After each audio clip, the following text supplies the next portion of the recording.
So I get criticized by people my age. They're like, "What world are you living in?" I'm like, "I know what world I'm living in, and I'm not just. I mean, I'm not just popping off here. I'm basing my observations on a number of things. First of all, millennials, I led them in battle, and under fire, millennials stepped forward. They didn't go backwards. People thought that they would. They stepped forward. They were enormously brave and just remarkable in their all the courage and their accomplishments." And when I was in Congress, I would go to high schools 2 to 3 times a week. 2 to 3 times a month. I would go into high schools to do assemblies. When we could do assemblies, I did classroom visits. And so I listened very carefully. And this was right on the seam of the millennials and Gen Z. And then I taught at Williams College, and now I'm here. Plus, I've raised 3 kids. So I think I know a little something about millennials and Gen Z. And I will tell you that what I see is these are generalizations, but I think they hold, is this generation, these generations, they are in general, well, first of all, they really care. They're really all in for each other. So there's a real sense of inclusivity among these generations. I mean, I'm still proud of my generation. I'm a Gen Xer. But, you talk about balancing individualism with the greater good. We probably are a little bit more on individualism if we're being ruthlessly candid about ourselves. And I think what the millennials and Gen Z is they take a step back and they say, you know what, it's important that each individual rise to their God-given potential. But we're also part of something bigger than that. We have a greater good, and we should be contemplating and moving towards that. These generations see this. And then also, they're actually pretty thoughtful about the way they approach decisions. I actually find them in some ways more risk averse than my generation. And I also found it curious that millennials and Gen Z tend to really get along well with their parents.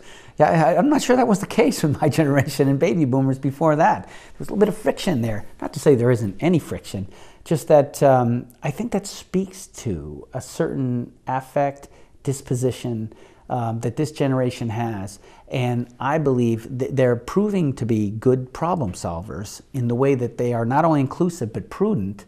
And I think that's what's going to allow them to tackle some of these persistent problems that the country has. And so that's why I'm excited to be involved in leader development with them, because I want to see them hit their potential. Millennials and Gen Z, they are in general very engaged.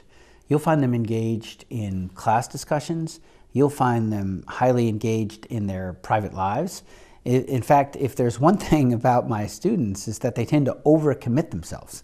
They're involved in so many activities.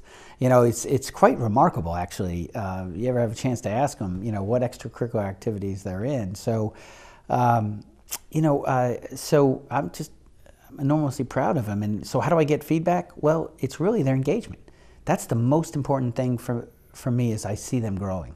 So not just in class definitely, but also their projects that they're working on. I want to see them really dive into it.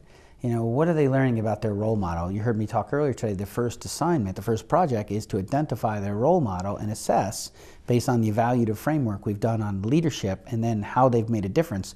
That's only the first half of the project. The whole point then is to pivot and to, having taken the Myers-Briggs test and taken a look at their own strengths and vulnerabilities and weaknesses, then have an action plan for their own leader development going forward. So it's meaningful to me. How do I get feedback? When I read their essays, when I help them, when they're working on their analytical essays, this project, and when I see the culmination of it, and when I've seen it at Williams College, so incredibly proud there and here of when I see young Americans, when they see the growth that's involved. That's exactly the kind of feedback, and I know my professors tell you the same thing. That is the most important thing, is you feel gratified when you see the growth. Because when you see that growth, you see competency. But then when you also see the confidence that they have in their growth, then you know that they're ready to make their move. And they're going to go out there, and they'll continue to grow, and they're going to get they're going to have some setbacks too. And we tell them that. And part of that preparation here is to get them ready for life in that way. A real sort of tenacity, if you will, and to deal with life's setback. But you see that they're ready to get on their way. And in fact, they go on their way.